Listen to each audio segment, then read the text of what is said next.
nem sempre existe um caminho pronto.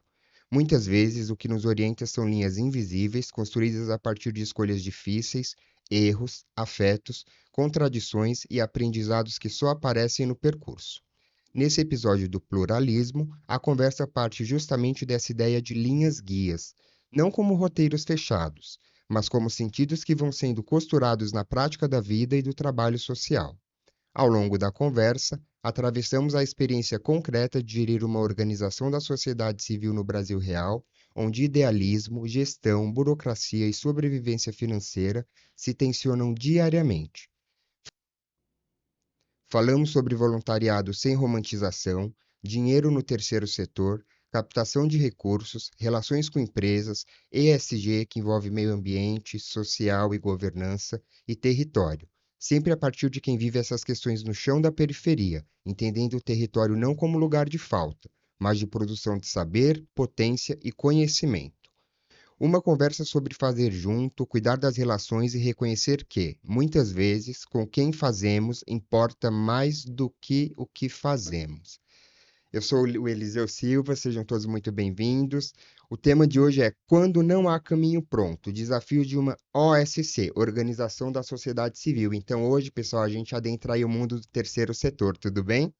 E para essa conversa nós convidamos o Daniel Mariano, falar um pouquinho do Daniel para vocês.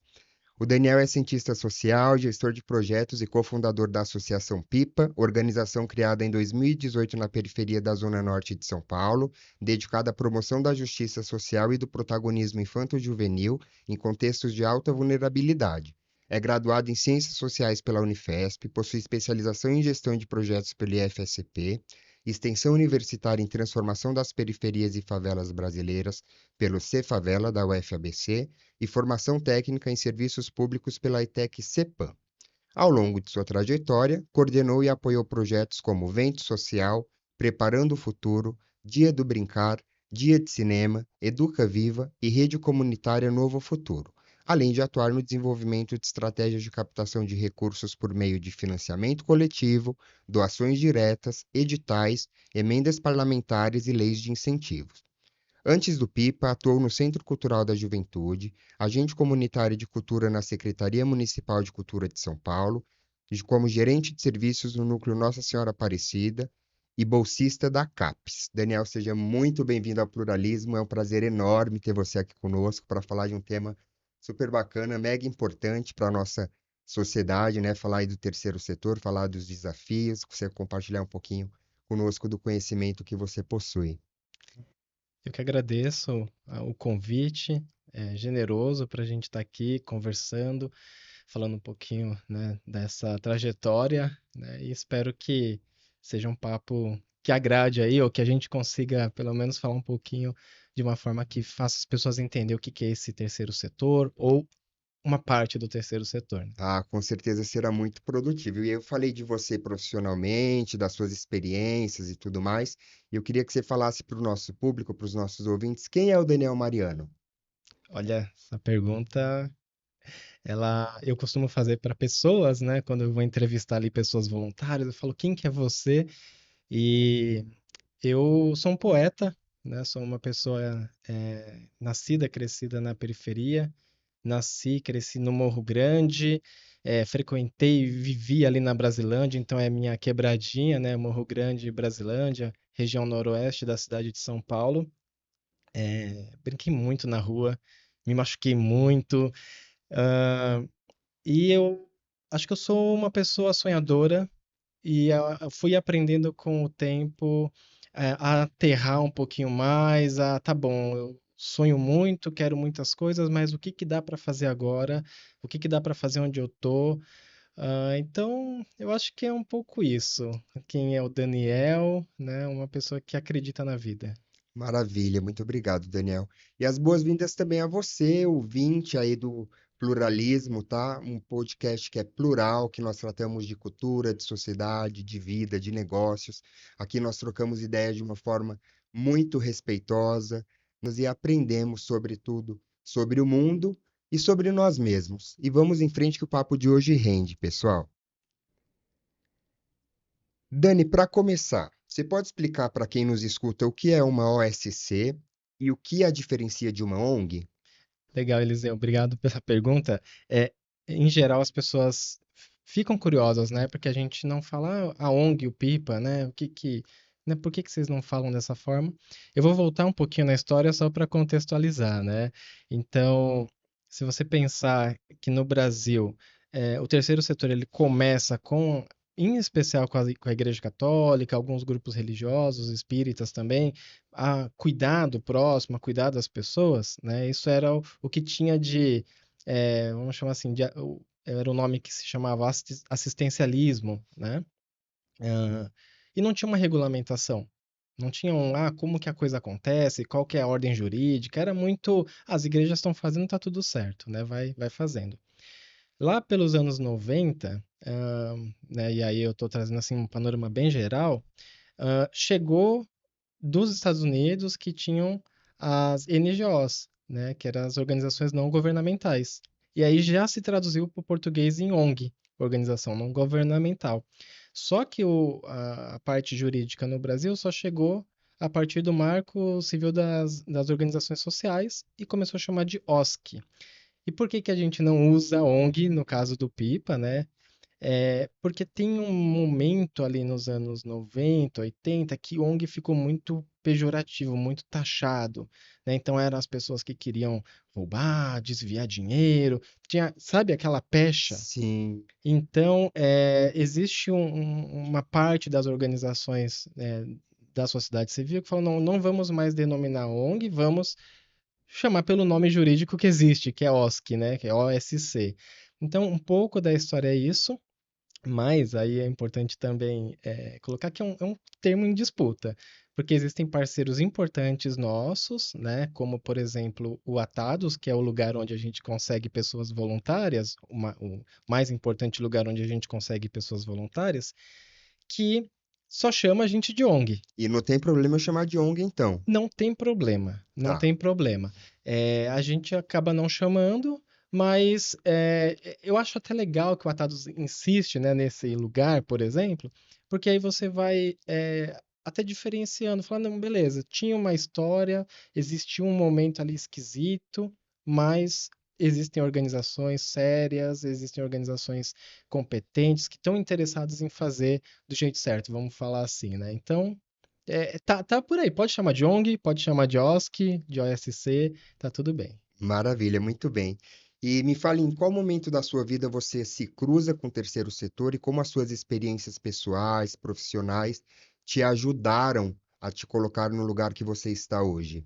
Olha, eu acho que é uma coisa muito mais antiga do que quando eu comecei a trabalhar de verdade, assim, estou trabalhando numa organização, da sociedade civil. Eu acho que começa ainda na infância, vendo a minha avó, por exemplo, dentro da Pastoral da Criança, indo até uma das favelas perto de onde eu morava, cuidando das crianças, fazendo a pesagem, entregando a mistura, sabe? Tem uma ação ali que me encantava e que eu falava, nossa, que coisa bonita o que está acontecendo.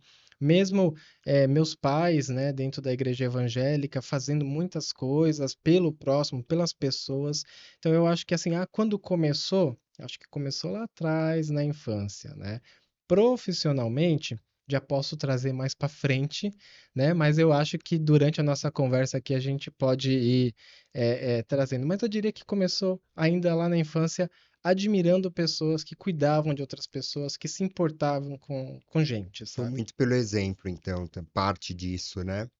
Muito pelo exemplo, e eu acho que tem uma coisa assim, Eliseu, é perceber a diferença. A gente hoje chama de desigualdade, mas a criança, ela não, eu acho que enquanto criança eu não entendia desigualdade, eu entendia diferença.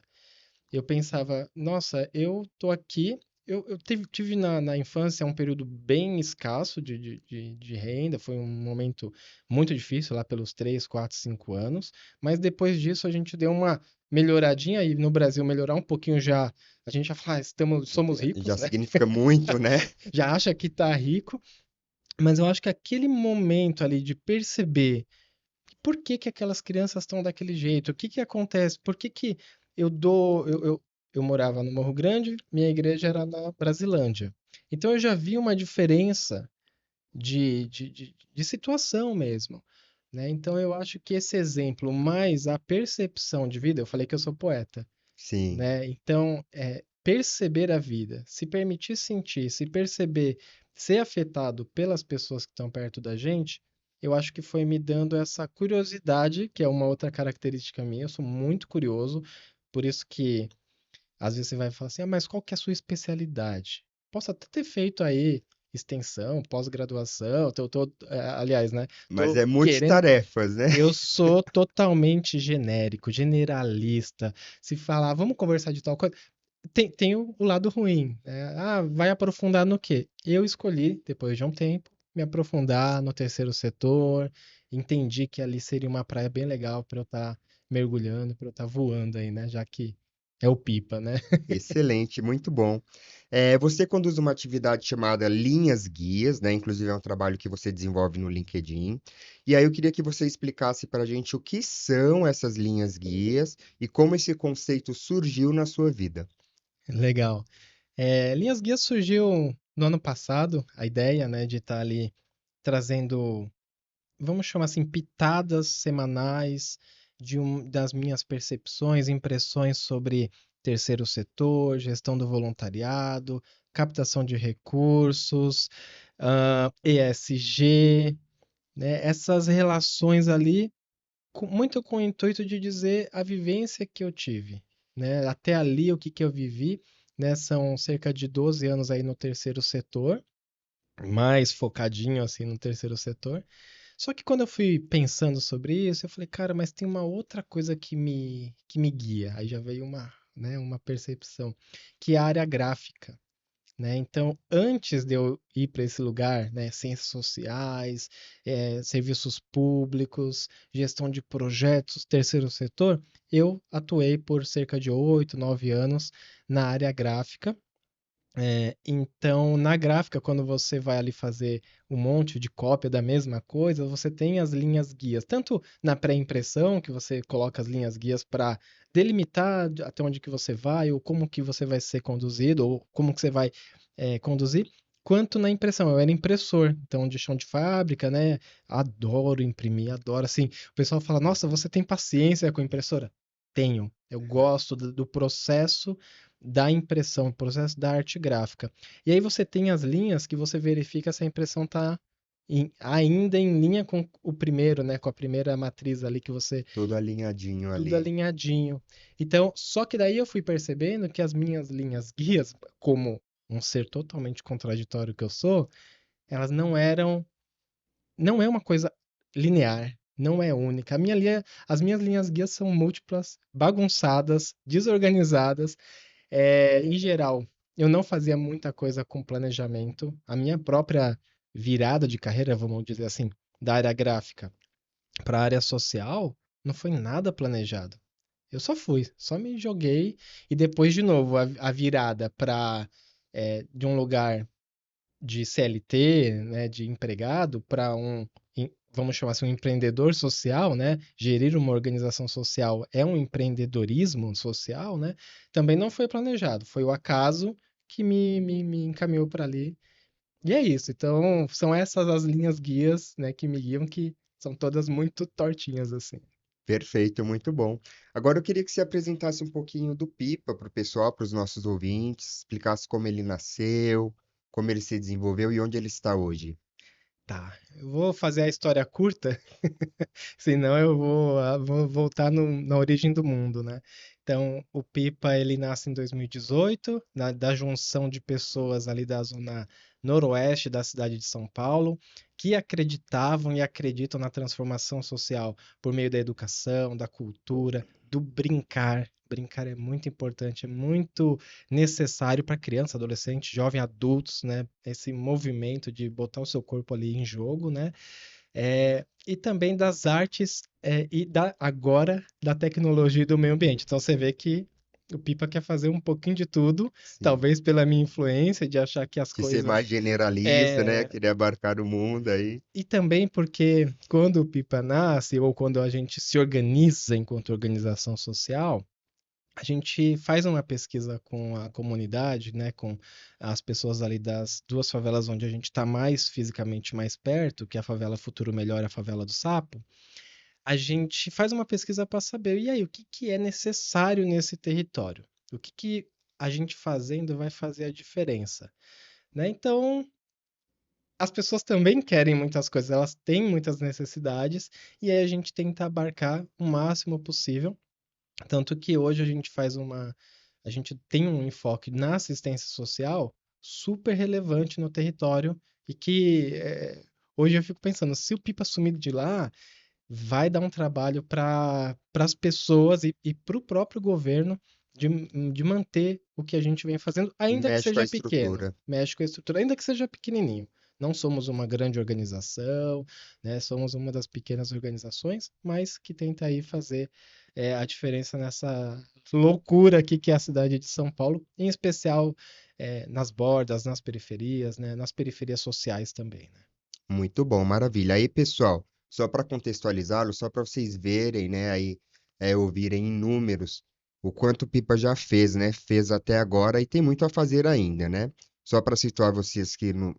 Só para situar você que nos escuta, o Pipa já atendeu mais de 1.500 crianças, adolescentes e jovens, contribuiu para a aprovação de mais de 200 pessoas em escolas técnicas, já desenvolveu cerca de 7.400 horas anuais de atividades e realiza mais de 20 ações distintas nas áreas de arte, cultura e educação.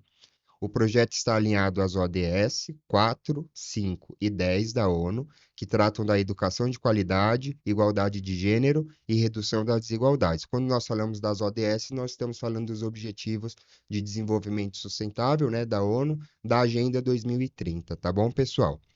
Aí, Dani, o Pipa tem como seu principal projeto hoje o Preparando o Futuro. O que é esse projeto, né? Porque pelo que você me contou, nem sempre ele fez parte do Pipa.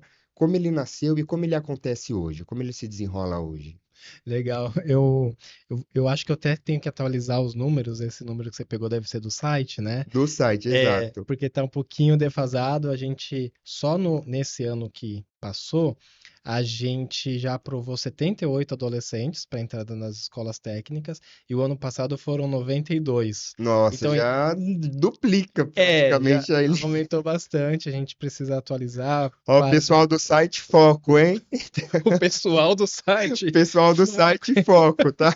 Porque é isso, quando não tem quem faz, o gestor ele pega e faz, né? Ou não Sim. faz, ele fala, então isso aqui não é prioridade para agora. Mas é o Mas essa perfil multitarefa que você comentou que tem, né? é, e vamos aprendendo também, né? E a gente vai falar de dinheiro provavelmente, aí vocês vão entender por Sim. que que não está atualizado esse site do Pipa, né? Mas precisa atualizar, já levei alguns puxões de orelha, vai chegar esse ano, vem aí a atualização do site do Pipa. Muito bom. Mas voltando à sua pergunta, nem sempre o Preparando o Futuro foi um projeto do Pipa. Porque o Pipa ele nasce em 2018 do quê? Da junção de pessoas que eram do Preparando o Futuro com pessoas que eram do projeto Integração Perialto. Então a gente junta gente da Brasilândia com gente do Perialto para fundar o Pipa. O Preparando o Futuro, então, ele nasce lá em 2008, quando meu irmão, a minha irmã e eu, que tínhamos estudado em escola técnica, e a gente adorava estudar.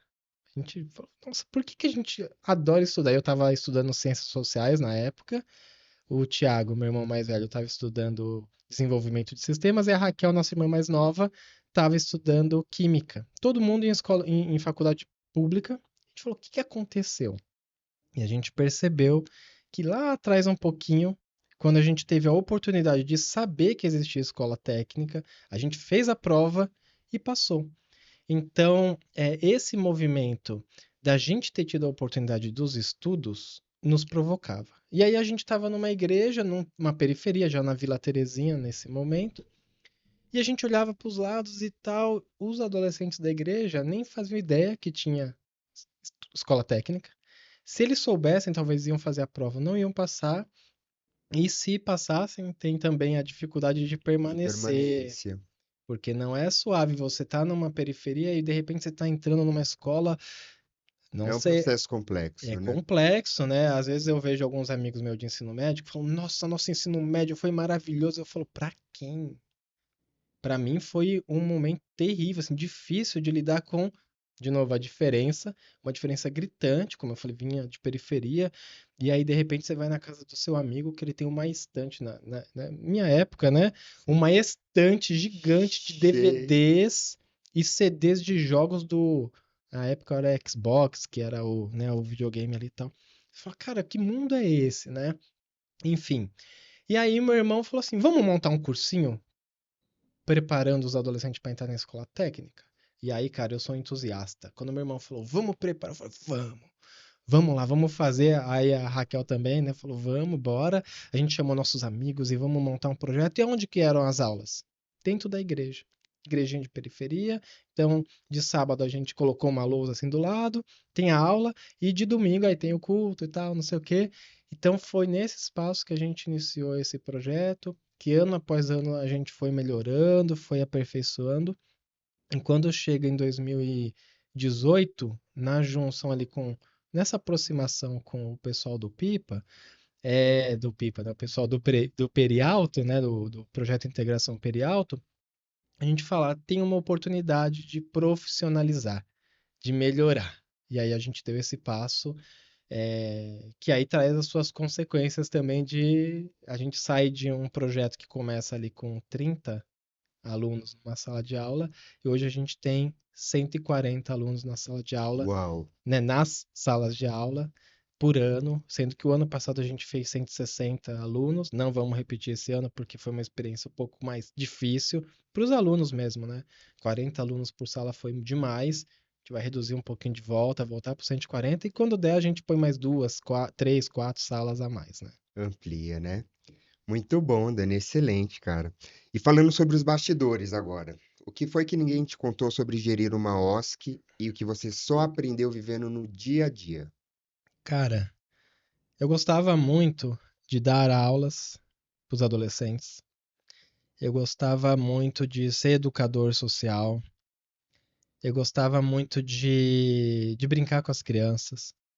E o, o que ninguém me contou é que eu ia reduzir muito o tempo dessas coisas mais prazerosas para mim, né? Desse prazer de estar com as crianças, de estar cuidando das pessoas, para ir para um bastidor. Então, para ir buscar recurso financeiro, para buscar pessoas voluntárias, para fazer aquilo que eu queria fazer ali, né? Que já não dava mais para estar fazendo tanto. Mas eu acho que o principal, essas burocraciazinhas, né? Mas eu acho que o principal que ninguém me contou foi que não daria para manter a organização social só com voluntariado. Uhum. Porque ainda tem um pouquinho disso. As pessoas, ai, vamos ter bastante voluntário. Sim, mas como que funciona? A gente até é uma organização social, eu não trouxe nada desse contexto ainda, mas que a gente é uma autogestão.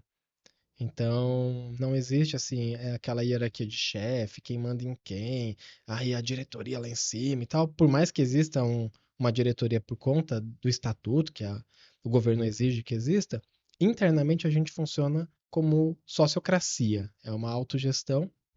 A gente pode falar sobre isso em algum outro momento, ou hoje mesmo, se quiser, mas a gente não dá para é, as pessoas que estão nos seus trabalhos durante a semana, durante os outros dias, elas terem tanta autonomia, vai acontecer. As coisas não são orgânicas, tão orgânicas, elas não são automáticas. É preciso organizar os espaços, pagar aluguel, água, luz, internet, material. Então, tudo isso eu fui descobrindo que aquilo que em 2008 eu falava, que legal, a gente vai doar o nosso tempo e a coisa vai acontecer. Conforme o tempo foi passando e a gente tendo fundado o Pipa, eu fui descobrindo Que que não era tinham suficiente, né? desafios. Tanto que eu fui estudar gestão de projetos para profissionalizar ainda um pouco mais o meu trabalho e também o trabalho do Pipa, né? Muito bom. E Dani, de acordo com um estudo recentíssimo, agora de janeiro, do IDES, o Instituto para o Desenvolvimento do Investimento Social, em parceria com a CAF, Charities Aid Foundation, há 6 fatores determinantes para a resiliência de ONGs. 1. Propósito. 2. Saúde financeira e operacional. 3. Evidências de impacto. 4. Pessoas e cultura. 5. Parcerias. E 6. Contexto. Um dos desafios relevantes para o Brasil é a sustentabilidade financeira. A gente tem um número alarmante onde 66% das ONGs selecionaram a sustentabilidade financeira como uma questão mais urgente. Falar de dinheiro ainda é um tabu dentro do terceiro setor? Eu acho que falar de dinheiro tem sido menos tabu dentro do terceiro setor, no sentido de que a gente tem aprendido a falar sobre dinheiro, mas eu acho que mais do que falar sobre dinheiro, entender o lugar do dinheiro no terceiro setor. Qual é o lugar que ele ocupa, né? Porque o que que diferencia o terceiro setor do primeiro ou do segundo setor? Então vamos pensar o primeiro setor como o Estado, o segundo setor, é, as empresas, né? O terceiro setor, as organizações da sociedade civil. O que diferencia do segundo, né? O que diferencia das empresas é que não visa lucro. E às vezes esse não visar lucro confunde com não precisa de dinheiro. E não confunde só os gestores do terceiro setor. Confunde, inclusive, as pessoas da sociedade civil. Cidadãos, cidadãs, empresários e empresárias. E o próprio governo. Às vezes o próprio governo quer que a gente trabalhe de graça para o governo. E, às vezes, as empresas querem que as organizações da sociedade civil trabalhem de graça para elas, como se a gente fosse servir os funcionários delas, como se a gente fosse, como se a gente devesse alguma coisa. Quando Entendo. a gente está ocupando um espaço, olha só o espaço que o terceiro setor ocupa, o espaço que nem o Estado está resolvendo os problemas, Nem as nem as empresas. empresas. Então a sociedade ela se organiza para resolver um problema que é de quem? De todo mundo. E todo mundo está disposto a, né? Estamos numa sociedade capitalista, afinal de contas. Quem vai pagar para a gente resolver os problemas da sociedade? Entende? Então, eu acho que o tabu hoje ele está se deslocando para esse lugar em que as organizações começam a falar sobre esse dinheiro, sobre, não sobre o dinheiro, mas sobre a necessidade de pagar o seu próprio trabalho, né? Então, falando um pouco do nosso território ali, a gente está no Perialto. A gente só está no Perialto, em frente à favela Futuro Melhor, porque ali existe uma necessidade, porque não tem um SASF no território. SASF é o Serviço de Assistência Social à Família, que faz a ponte com os serviços sociais, os serviços públicos, né, que facilita a vida das pessoas no sentido de quais são os direitos sociais que elas têm. Né? Tem poucos CCAs, que é o Centro para Criança e para Adolescente. Naquela região não tem nenhum CJ, que é o Centro para a Juventude. É, não tem, sei lá, uma teia, né? Que a gente está aqui no Uhum. estúdio da teia, não tem. Né? Então, como é que a gente. E aí a gente espera, enquanto sociedade, que se reduza é, a violência, que melhore a saúde, que as pessoas. Como? Né? Se a gente está ali preenchendo um espaço, né, que todo mundo, em tese, poderia contribuir, poderia participar. E tem uma coisinha muito interessante que é eu me lembro de um amigo um pouco mais velho que ele gostava de tocar violão na igreja. Ele era da igreja católica e ele gostava de tocar o violão na igreja. E ele tocava lá, blém, blém, blém, blém, blém, blém, né? E o filho dele era músico mesmo, né? Músico, eu gostava de música e tal. E eu falava, pai, você precisa estudar mais, né? Para tocar na igreja ali, você precisa estudar mais. Ele falava, não, isso aqui é doação. Então, eu acho que para as organizações sociais, né, e eu amo essa pessoa, não é um problema dela, não é o indivíduo, É uma né? questão. Eu acho que é interessante como que a pessoa ouve a doação. Eu até evito falar de doação. Eu falo de contribuição, participação, investimento, né? Quando as pessoas vão investir no Pipa. Por Uhum. quê? Porque quando eu entendo como uma doação, eu vou, às vezes, fazer isso. Eu vou dar o que sobra, ou não precisa ser tão profissional, né? Então, eu acho que esse lugar do dinheiro tem algumas dessas facetas que fazem a gente refletir qual é o lugar, então, do terceiro setor que a gente quer. Porque até aí tem até uma questão, tipo, para mim, a gente não precisava existir. O terceiro setor, o PIPA, pode fechar tudo, Se tudo desde que o rodasse bem, Estado né? cuide de tudo. Se tudo rodasse perfeitamente. Isso, aí a gente deixa de existir. E dentro desse contexto, o que dá mais trabalho? Executar os projetos, né, que vocês se dedicam a fazer ou captar recursos?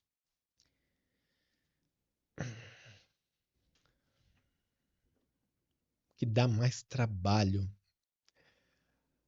Eu acho que uma coisa leva a outra. Porque eu vou dar o exemplo do Preparando o Futuro. Até 2017, a gente tocava como dava, mais ou menos naquele sentido da doação, né? Vamos como dá, né? E aí eu até acho graça disso, porque eu e meu irmão, a gente falava, "Ah, não, o cursinho ele custa de 4 a 7 mil reais por ano. Né? Como? É porque o voluntário, ele vem, ele dá as aulas, a gente coordena voluntariamente, a gente vai dando um dinheirinho ali para imprimir a apostila, para fazer as cópias e não sei o quê. É, e aí, quando em 2018 a gente começa a profissionalizar um pouquinho mais, a gente faz uma primeira campanha de financiamento coletivo, né? Futuro a gente faz agora. Eu lembro do nome da campanha que eu falei, nossa, que O legal, né? futuro a gente faz agora. É, foi esse o nome da campanha. E aí, nessa campanha, a gente arrecadou ali cerca de 12 a 15 mil.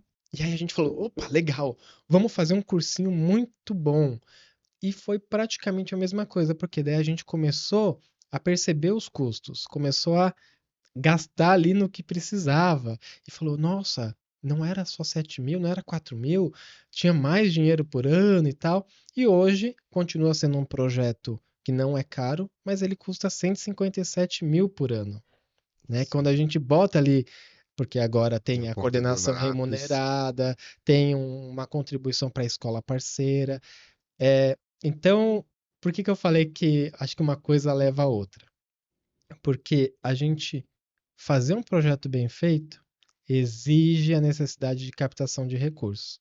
Captar recursos, opa, captei, agora exige que a gente entregue um bom trabalho. Entregar um bom trabalho precisa captar recursos, né? E hoje eu sinto mais o peso da captação porque é onde eu estou mais focado, né? Hoje eu Uhum. cuido mais da captação de recursos, gestão do voluntariado ou de pessoas, que aí de repente, o Daniel cuida da gestão do voluntariado. Tá, mas a gente vai contratar uma pessoa. Quem vai cuidar? Ih, sou eu de novo.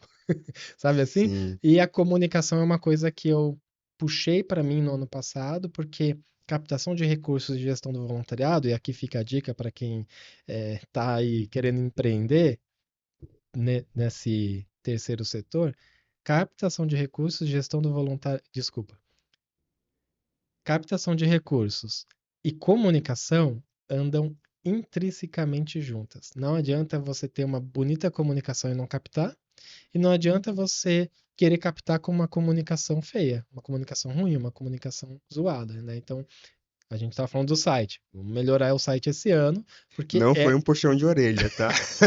Não, mas tá bonito, né, o site. Tá Ele, super ele tá bonito. responsivo, assim, super bonito. Vi pelo celular também, funcionou super Funcionou. bem.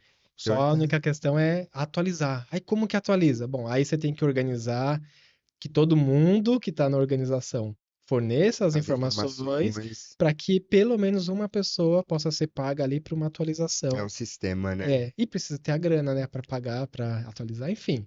Mas eu diria que para mim hoje o que mais dá trabalho é captar recursos, mas tem sido um trabalho que eu gosto. Eu tenho um grande prazer em contar essa história do Pipa e o que que a gente faz, por que que a gente faz, né? A gente não existe por acaso. Eu cresci no território. Eu cresci ali. Eu vejo a potência desse território.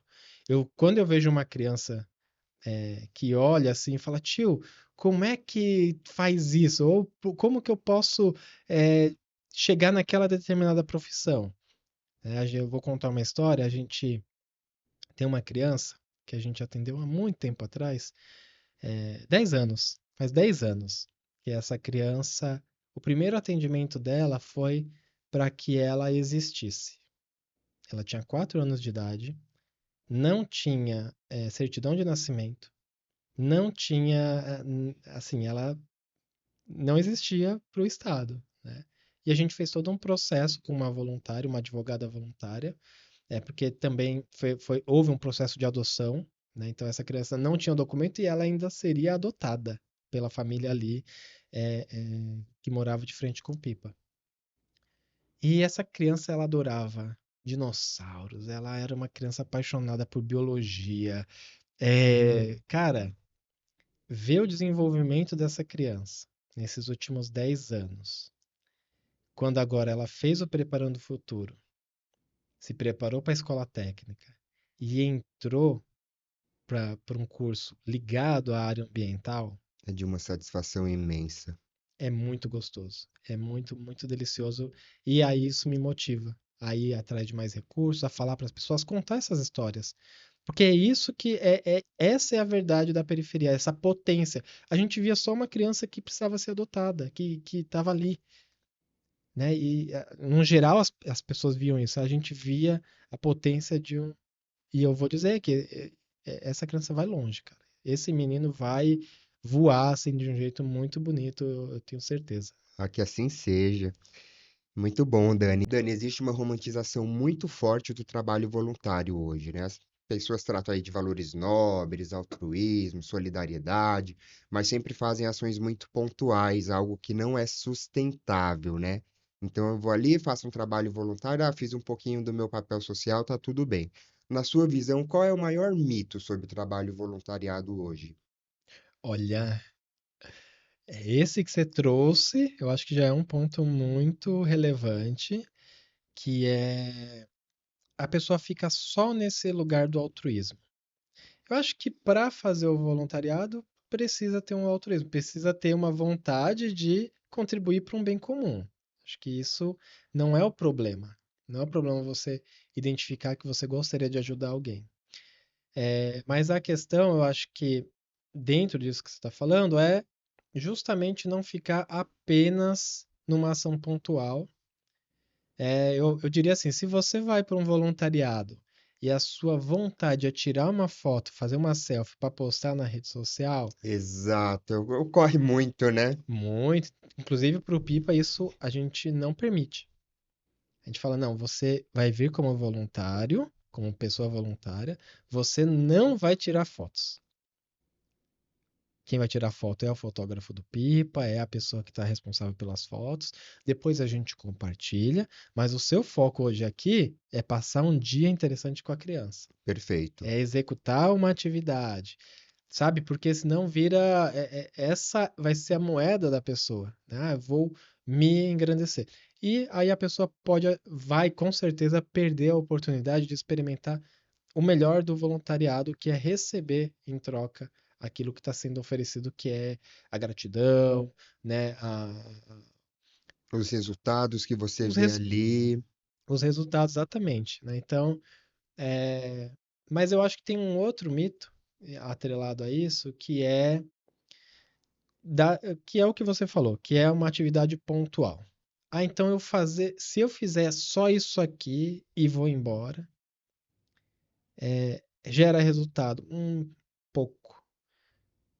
Pouco. O que vai modificar a nossa sociedade, o que vai transformar as pessoas é, de fato, a possibilidade de você conhecer pessoas, território, entender a partir da ótica de quem está sendo ali, vamos dizer assim, né, o alvo do voluntariado, entender como é que essa pessoa vive, o que ela pensa, respeitar, entrar nesse mundo e permitir que a pessoa entre no seu mundo.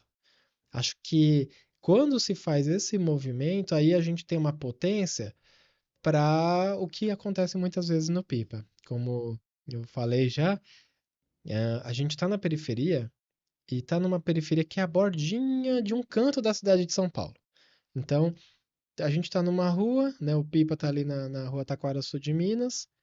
Aí vem o campinho de futebol, vem o córrego do Bispo ali, o córrego do Bispo, e vem a Serra da Cantareira. Então a gente está na borda de São Paulo. E eu costumo falar que quem não mora na região ou quem não precisa passar por ali para nada. Então, é um território menos visível do que outras favelas, outras comunidades que são mais visibilizadas. Aham. A gente está num lugar que, se a pessoa não se deslocar para ir, para conhecer, para vivenciar, ela não vai Não ter vai ideia. acontecer, né? Ela não tem ideia de que existe aquele território. Inclusive, essa é uma coisa muito legal de pessoas que moram perto. Então, tem pessoas voluntárias que moram no Lausanne, no Mandaki, em Santana, são territórios próximos, né? De mais fácil acesso, né? É bem fácil. E quando a pessoa vem para ser voluntária, e ela chega, ela fala: Eu não imaginava que existia um lugar assim aqui, tão perto de casa.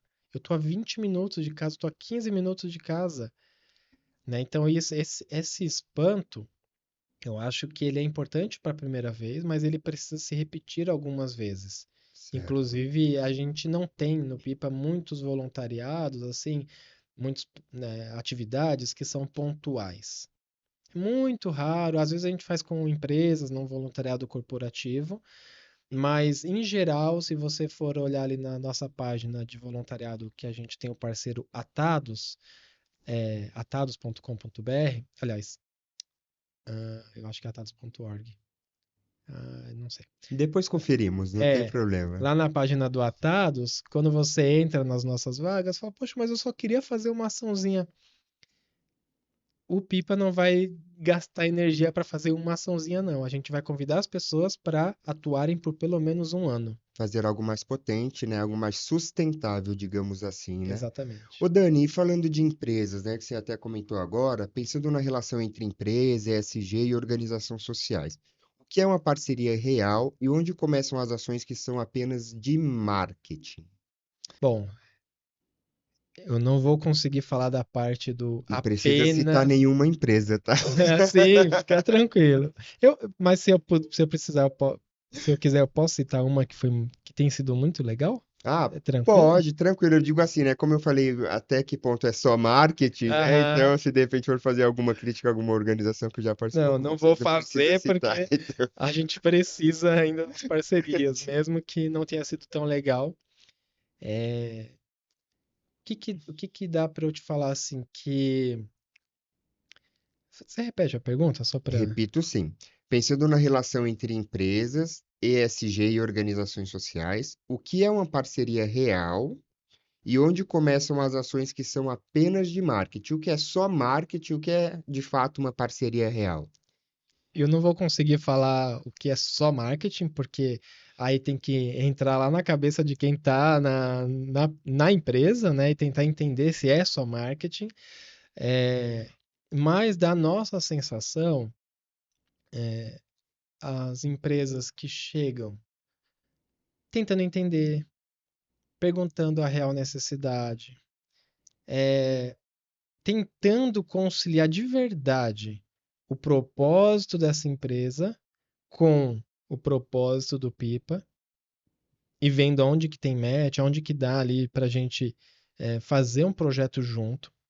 Eu diria que essas empresas estão de fato interessadas em participar da transformação social e que não vai ser só marketing, tá? Então, quando é, chega um projeto muito já desenhado, a gente precisa fazer um voluntariado com 30 funcionários, vai ter que começar tal hora e terminar tal hora, o lanche é a gente que fornece, é, tipo assim, vai ser do nosso jeito, parece que Já se pode de se até não ser desconfiar. só marketing, mas não faz tanto sentido para as organizações sociais. Uhum. Então, eu diria que ouvir a organização social é muito importante, entender a real necessidade do território, porque não adianta vir com um projeto que não vai coadunar ali com o dia a dia, não vai ter a ver com o jeito das crianças, o que a organização já faz, né? E, A dinâmica da organização, né? e indo para um outro lado do ESG, né? Que eu sempre, quando a gente fala ESG, eu falo ASG, né? Porque a gente está falando de questões ambientais, sociais E de e de governança. governança, né? Então, Mas é um termo que vem muito rápido também, né? Vem de fora para dentro do Brasil, que é a nova sustentabilidade. Sabe quando a gente teve aquela fase de que todas as empresas tinham que ser sustentáveis, tinham que. É uma nova forma de dizer, né, que as empresas estão fazendo a parte delas, mas que a gente pode discutir. A gente pode se perguntar de novo: é só para ter um nomezinho bonito? Porque daqui a pouco isso já não vai ser mais moda, a moda já vai ser É outra. uma realidade, eu acho, o ESG, porque é algo assim que ele é necessário, ele é extremamente necessário para a sobrevivência da nossa sociedade hoje, né? Porque as coisas de fato se tornam insustentáveis se não há um equilíbrio entre esses três pontos, né? Eu sou de administração, né? Então aí fica mais esse olhar de governança, de sustentabilidade, enfim, mas eu enxergo como crucial, assim, que as empresas trabalhem sob essa dinâmica. Sim, e aí só para talvez explicar, né, que eu não sei o quanto que quem está assistindo tá dentro dessa siglinha, né? Quando a gente fala do A, a gente está falando de questões ambientais, então que a empresa tem obrigações, vamos colocar assim, ou tem o interesse em cuidar do mundo que a gente vive, do nosso meio ambiente, Dos né? bens Dos bens comuns. comuns. O S é que ela vai ter uma preocupação social, então, em especial. E aí eu vou puxar mais para o nosso lado, que a gente tem sim um trabalho ambiental, mas ele é mais voltado para uma educação ambiental. A Aham. gente não está atuando para transformar o território do Perialto num lugar super arborizado. Mas no ano passado, em parceria com a S&P, que é uma boa parceira, né? Aham. No sentido de ela nos escuta, a gente plantou 17 árvores frutíferas ali no território. É, então, a gente atua com a parte ambiental, mas não é o nosso foco. Nosso foco é o social, né? Então, as empresas terem esse interesse, essa vontade, e aí eu volto para o que eu estava dizendo, que é a empresa ela precisa olhar para essa área social no que ela impacta de negativo. Na minha percepção, não adianta a empresa impactar negativamente para a sociedade ou para o meio ambiente. Não adianta ela impactar negativamente para a sociedade ou para o meio ambiente numa área e fazer o ESG dela lá na outra. Não adianta, ela tem que olhar para a sua cadeia Sistema de produtiva. reparo, né? Como é que eu vou cuidar um pouco? Né? Como é que eu vou trabalhar? E na E de questão manutenção mesmo. e de verificar qual que é, onde que eu impacto negativamente, como que eu posso trabalhar para eu mesma impactar menos negativamente, né? E na questão da governança, olhar para dentro de si, ter formas de governança que respeitem as diversidades, né? Isso é muito louco quando a gente olha mesmo para o voluntariado. E algumas empresas têm conversado com a gente do tipo, como que a gente faz para ter mais pessoas negras, mais mulheres, mais pessoas periféricas, né? Aí a gente fala, então vamos começar do comecinho. Não adianta você querer ter pessoas negras, periféricas e mulheres como estagiário se você não investir na educação básica. Vai demorar um tempo, assim, você quer? Beleza, você está num território que o Pipa pode ajudar você a ter funcionários com esse perfil? Beleza, mas vai levar um tempo. A gente precisa que você nos ajude nessa Nessa construção. E a gente construção. vai fazer ali num percurso de 5, 6, 7 anos para conseguir entregar ali uma possibilidade de funcionários com esse perfil. Então, eu acho que é sair do raso, sair Sim, dessa superfície, ter setor dentro da sua empresa pensando as questões da responsabilidade social e com recurso financeiro, sim. né? O Várias vezes aporte. as empresas elas chegam para conversar com a gente, eu falo, mas não tem, não tem, não tem. Eu falo, caramba, tá parecendo uma organização social, pô, não tem dinheiro, que vocês estão sem orçamento, então O que que tá acontecendo, né? daqui a pouco eu que vou ajudar vocês. Vem cá, deixa eu cuidar dos voluntários aqui, dos funcionários de vocês. E às vezes acontece, Eliseu. Mas como eu falei, por exemplo, a parceria com a S&P tem sido muito legal. Show de É um bola. volunariado corporativo que nos É Standard respeita. Poor's? Sim. Isso. Eles nos respeitam, eles perguntam o que que a gente quer. Aí, uma funcionária ou um funcionário apresenta o nosso projeto. Se a empresa internamente aprova, a gente executa e os funcionários participam. É muito legal, muito bonito.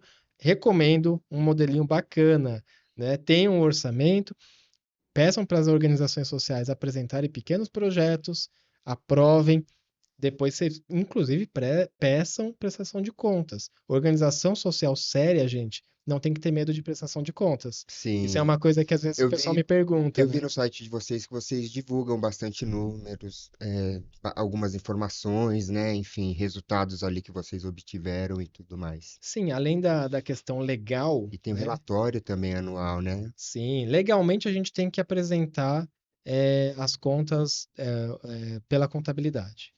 Só que o que que acontece? As contas da contabilidade, elas são muito, é, é muito técnica, né? Então, o que que a gente faz? A gente elabora um relatório anual de atividade, falando das atividades, mas também faz um relatório a prestação de contas financeira. Para quem quiser entender, tá ali. Ah, De uma maneira mais acessível. quero ver a linha miúda. Aí vai para o relatório da contabilidade, está tudo lá transparente. Então, a organização social não pode ter medo de prestação de contas. Show de bola, Dani. Dani, ainda de acordo com o estudo do IDES, abre aspas, o Brasil registra que as ONGs são reconhecidas como parceiras estratégicas na implementação de políticas públicas e vetores de inovação, além de exercerem papel de representação da sociedade civil. Entretanto, o relatório indica que ainda há espaço para ampliar participação e representação das ONGs nos processos decisórios, especialmente em debates estruturantes do Brasil. Como é que o Pipa tem se preparado para isso hoje? Olha, internamente a gente eh, tem se organizado gerando novas lideranças, formando outras pessoas dentro do PIPA que possam encabeçar essas discussões mais amplas, né? É o tal do advocacy, né? Se a gente for dar um nome assim, né? O advocacy. Eh, então a gente está bebendo de bastante fonte, estudando bastante. Eu acho que estudar é essencial. Mas aqui eu vou entrar de novo com a pergunta: quem é que vai bancar a organização social para fazer o advocacy? E aí fica o convite para as empresas que querem investir num advocacy voltado para a educação, para assistência social, para tecnologia e meio ambiente, investe no Pipa, Muito né? bem. Investe porque a gente vai ter gente lutando nos lugares que tem que lutar, porque senão fica só lá no Congresso, só o interesse do mercado, e a gente não consegue influenciar minimamente para que leis sejam aprovadas de acordo com a melhoria da Não sociedade. consegue pôr em prática, né? Então fica o convite aí para quem quiser apoiar o Pipa. Certo. E aí a gente está chegando ao final da nossa conversa. Foi rápido, hein? Foi rápido, passa. Falei que Nossa, ia passar rápido. Eu sempre falo, todos os convidados eu falo isso, passa rápido. caramba. E aí eu queria que você dissesse aí em pouquinhas palavras, por conta do tempo mesmo, né? Qual dica você daria para as pessoas que pensam em empreender socialmente, pensam em atuar no terceiro setor? Sei que não há uma fórmula mágica, não há uma listinha ali de coisinhas a serem feitas, mas quais são as dicas iniciais que você daria a essas pessoas? Legal. Então, eu tenho algumas dicas. Primeiro, participe de alguma coisa que já existe. Não vai já começar a inventar coisa ali. Ah, eu quero fazer. E principalmente, não vai falar para uma organização social que você quer fazer uma coisa nova, aonde eles já estão fazendo ali já há algum tempo. Chega, participa, aprende, vê o que está rolando, o que que as pessoas estão fazendo. Você escolheu o território, o que que é que você quer, a temática, participa. Né? Fica ali 1, 2 anos naquele lugar, tenta entender. Ah, eu quero começar uma coisa nova, quero fundar alguma coisa. Estude aquela coisa, estude o território, estude as pessoas, converse com as pessoas. Ouça se aquilo é importante de verdade para o território, né? Nossa, cansa, gente, tanta gente que quer trazer cursinho. Um novo curso, quero uma nova Gente, não, vai ouvir o que que as pessoas querem realizar de fato, né? E, em terceiro lugar, junte-se com outras pessoas. A área social, né, você não vai fazer sozinho. Junte com outras pessoas, veja pessoas que pensam mais ou menos ali. Não se junte só com gente que pensa igual. Isso não presta. Adorei o nome pluralismo do podcast, a ideia de conversar várias conversas plurais. Se junte com pessoas que pensam um pouco diferente, né? E comece, né? Tenha coragem de começar. Não é fácil, não falamos aqui do início, mas comece. Muito bom, Dani, muito obrigado. E aí, agora eu deixo espaço para você fazer a divulgação aí das redes, dos contatos do Pipa, e também para falar para a galera como é que a galera pode ajudar, pode incentivar o projeto, por favor. Perfeito. Então, é para você que quer ou ser pessoa voluntária, né, ou ser um apoiador, uma apoiadora financeira, ou mesmo, e isso é bem legal, fazer a ponte entre você e a empresa que você trabalha, né? Se você quer fazer isso junto ao Pipa, qualquer uma dessas três coisas, pode mandar uma mensagem no nosso WhatsApp, 11 94058 5009, ou chama a gente, ou entra ali no Instagram, @opipa_org, no Facebook, que né, já não é mais tão comum, mas a gente está ali, opipa.org, e no LinkedIn, LinkedIn Company /opipa, tá bom? A gente está nessas redes sociais por enquanto, Perfeito. e vai ser um prazer contar com você, né, te ouvir, entender como é que você quer se disponibilizar, se quer fazer uma doação recorrente, se quer doar uma doação pontual. É, a sua atuação, a sua ação pode fazer a diferença na vida de crianças, adolescentes e jovens. Hoje a gente está no Perialto e na Brasilândia, mas quem sabe o Pipa alce novos voos aí nos próximos anos e podemos estar em outros territórios periféricos de São Paulo e do Brasil, quem sabe. Muito bem, Dani. Dani, muitíssimo obrigado. Foi uma conversa muito gostosa, foi uma conversa Eu excelente. que agradeço. Sanei uma série de dúvidas que eu tinha, foi muito prazeroso, tá? Quando quiser voltar, as portas estão abertas. Vamos tratar de novos temas com certeza, tá Beleza. bom? E para você que nos acompanhou até agora, nosso muito obrigado. Não deixe de nos acompanhar nas nossas redes. Lá no Instagram nós estamos como o ponto pluralismo, no YouTube, @pluralismo e no Spotify, pluralismo. Tá bom, pessoal? Nos vemos no próximo episódio. Um grande abraço para vocês e até mais. Tchau, tchau.